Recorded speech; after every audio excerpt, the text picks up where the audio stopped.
حسام حسن فاش فاز تجه عند الجماهير القادريه. وشوفوا معايا الحركه، شوفوا معايا الفيديو.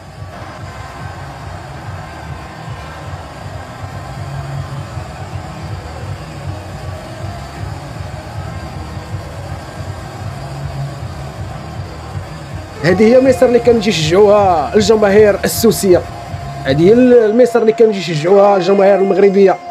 هذا هو حسام حسن ينفجر، فما بالك الى د الكاس. عرفتي هذا اللي د الكاس غادي يديه لمصر وغيقول لهم جبناهم من المغرب، من المغرب امام الجماهير المغربيه والمغاربه الحنان.